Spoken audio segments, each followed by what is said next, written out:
How's it going, everyone? So today we're going to be talking about, this happens to be another game on PlayStation. However, this is on Xbox and PlayStation. Might be on PC, I'm not entirely sure. But today we're going to be talking about Shadow of War. Yeah, Lord of the Rings. And also the Shadow of Mordor, the first game. This is still the sequel, but it's like the special steel case. It's pretty dope. Got it for the gold edition of the game. So I don't think we're going to talk story just because I haven't played the first one in a while. Or maybe I'll do like a very brief like generalization of the story. Yeah, I'll do that just so I'm not getting details wrong, but I'm still talking about the overall story. But we'll save that for the end like we have been doing. So this is another one of those games, like if you enjoyed the Shadows of Creed and the Batman games, you'll really like this game. This game, it has the same combat style, even down to the counter system. And you have your different upgrades to upgrade either combos or powers or abilities or what have you. You even have like an ethereal vision where you kind of like have the ghost possess you and you can see things like through walls and all that kind of good stuff. So that's really fun. Mechanics of the game, like I said, is very Batman, except you're in Middle Earth. So you're using like, so you have a sword and then you have like a spirit bow and you can do different assassinations and takedowns and stealth kills. You have different combo breakers and all kinds of different stuff. Like there's a combo, I can't remember if it's in the first or second game, but you can, you launch into your combo and then you just light the ground on fire and everything around you bursts into flames. It's really awesome. So the first game came out on 360 around the Christmas of, I want to say 2014. I could be wrong on that, but the sequel didn't come out until 2016/20, or I want to say it was 2017. I was living in Hawaii at the time. These games are fantastic. These games look good and they play well and they have a really, really good story. Now I know I'm saying that a lot lately, but I mean, good games are good games. I'm going to talk well about them. So this one, yeah, I mean, there wasn't much to talk about as far as gameplay mechanics, so I guess we're done with that. Oh, no, there is something. So the whole time you're like a mortal dude and you're fighting the armies of Sauron, the bad guy, right? So the big eye guy, because this is after the Great War, but before the events of like the Fellowship of the Ring and all that good stuff. I think even before the Hobbit, if I'm not mistaken. Yeah, I'm pretty sure. I could be wrong though. I'm not super huge on like Tolkien lore or anything like that, so I couldn't give you a specific answer. But it takes place between those two time periods. So yeah, you're fighting the armies, right? They're the army, and what you have to do is part of the mechanics is you have to go, or there's a rivalry system.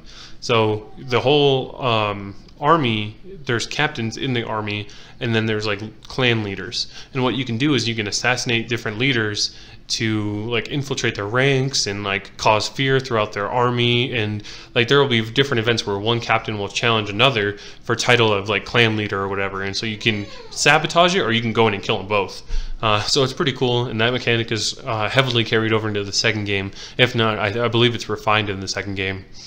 So it's really, really cool. I thought that mechanic was very interesting. It was gave it a little more depth than just like the original or like the Batman style of you're just going out there and just destroying villains or like criminals. And if you take down the head honchos, then like there's still going to be regular criminals running around.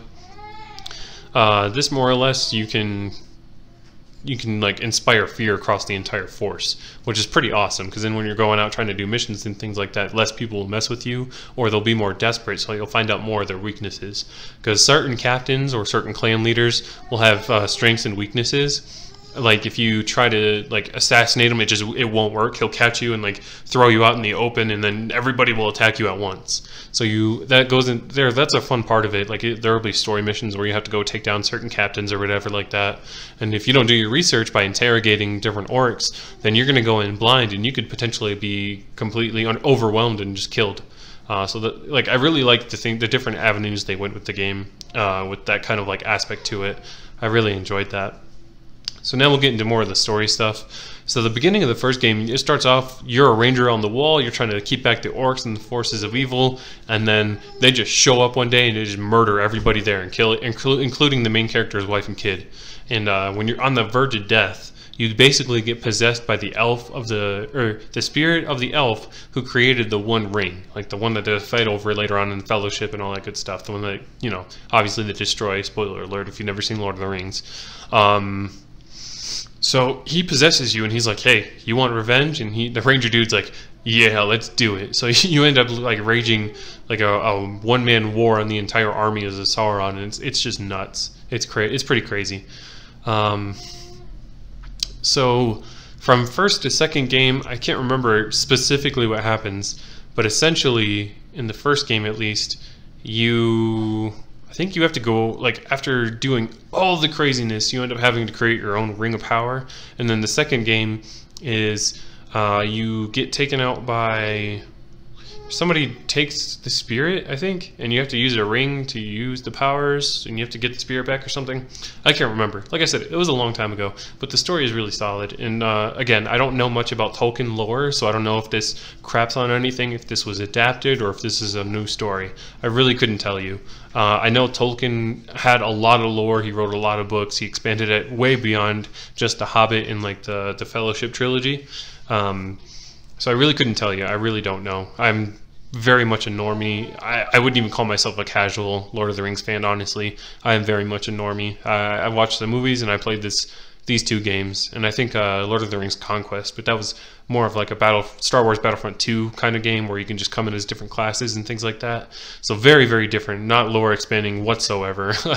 There was actually like evil campaigns that you could do where instead of like the good things happening in Return of the King, like all the bad things that could happen.